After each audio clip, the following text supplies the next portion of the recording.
நோண்டுறானுங்க. அதே மாதிரி நிறைய கூட்டம் வருது. அப்போ இதோ லீடர் இல்லையா, அப்போ ரொம்ப இன்ட்ரெஸ்டிங்காக தான் இருக்குதுன்னு சொல்லி சிரிக்கிறான். இவங்க இங்கே அட்டாக் பண்ணிகிட்டு இருக்க நேரத்தில் அதே மாதிரி நிறைய கூட்டம் இங்கேயும் வருது.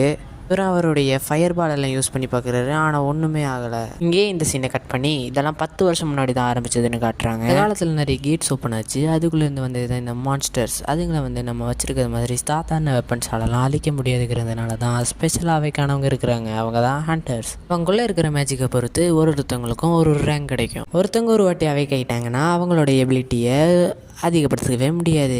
அப்படியே 3 வருஷத்துக்கு அப்புறம் இப்போ ப்ரெசென்ட்டை காட்டுறாங்க. சவுத் கொரியா சியோவில் ஒரு புது கேட் ஒன்று ஓப்பன் ஆயிருக்குது. அந்த கேட்டில் உள்ள மான்ஸ்டர்ஸ் அழிக்கிறதுக்கு ஹண்டர்ஸ் வந்திருக்காங்க. எனக்கு கல்யாணம் ஆன பிறகு நீ வரமாட்டேன்னு நினச்சேன்.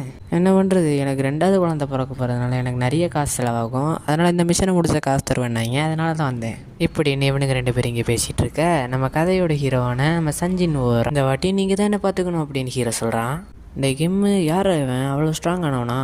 இல்லை நீ போனதுக்கப்புறம் தான் இவங்க வந்து ஜாயின் பண்ணான். இவனுக்கு இன்னொரு பேர் கூட இருக்குது, வீக்கஸ்ட் ஹண்டர்னு. எதனால் சொல்கிறாங்கன்னா இவன் ரேங்க் டஞ்சனுக்குள்ளே போனால் கூட உயிர் போகிற நிலமையில தான் வெளியே வருவான்.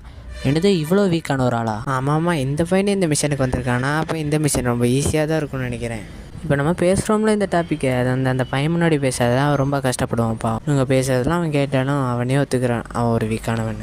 அப்படியே ஜிவின்னு ஒரு பொண்ணு வந்து மறுபடியும் போய் அடி வாங்கிட்டு வந்துட்டியான்னு கேட்குறா. இல்லை இதுக்கு முன்னாடி ரேங்க் டஞ்சனுக்குள்ளே போனேன், அங்கே போய் தான் இவ்வளோ அடி வாங்கிட்டு வந்தேங்கிற மாதிரி சொல்கிறான். இல்லை என் கூட வந்தவங்கலாம் ரொம்ப ஹையர் ரேங்கில் இருந்தனால அவனுங்களுக்கு ஹீலரே தேவைப்படல. நீ ஒன்றும் கவலைப்படாத, நான் ரொம்ப வீக்கானவன் எனக்கே தெரியும். சொல்ல போனால் இதெல்லாம் எனக்கு பழகிடுச்சுங்கிற மாதிரி ஹீரோ சொல்கிறான். எல்லோரும் வந்துட்டிங்களா, என் பேர் சியோ, உங்களை பார்த்ததில் சந்தோஷங்கிற மாதிரி சொல்கிறேன். மிஸ்டர் சாங் உங்களை பார்த்தது எங்களுக்கு ரொம்ப சந்தோஷங்கிற மாதிரி ஹீரோ சொல்கிறான்.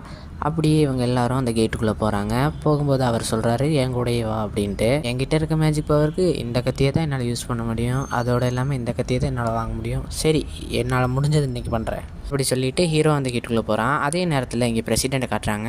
கோன்னு ஒருத்தர் பேசிக்கிட்டு இருக்காரு. கவர்மெண்ட் ஆஃபீஷியல் கிட்ட பேசினதில் அவனுங்க என்கிட்ட என்ன கேட்குறானுங்கன்னா டஞ்சனில் கிடைக்கிற ஸ்டேபிளான திங்ஸ் எல்லாத்தையும் கேட்குறானுங்க. இது ஒரு ரெக்வஸ்ட்டை கேட்டால் கூட டஞ்சனில் கிடைக்கிறத வச்சு தான் நம்ம வாழ்வாதாரமே இருக்குன்ட்டு கையில் ஒரு கிறிஸ்டல் எடுத்து பார்க்குறேன். அடுத்த சீலில் நம்ம ஹீரோ காட்டுறாங்க. அவனை வந்து காப்ளின் வந்து அட்டாக் பண்ணுது. அவன் காப்ளின் கூட சண்டை போட்டுட்டு இருக்கும்போது பயங்கரமான அடிபட்டுருது. அவனுக்கு பயங்கரமாக அடிபட்டுருக்குது. அந்த பையனை போய் காப்பாற்றுன்னு இவர் சொல்கிறாரு. இப்போ இந்த பொண்ணு ஹீல் பண்ணிகிட்டு இருக்கும்போது நம்ம ஹீரோ வந்து சண்டை போட்டுட்டு இருக்க ஆண்டர்ஸை பார்க்குறான்.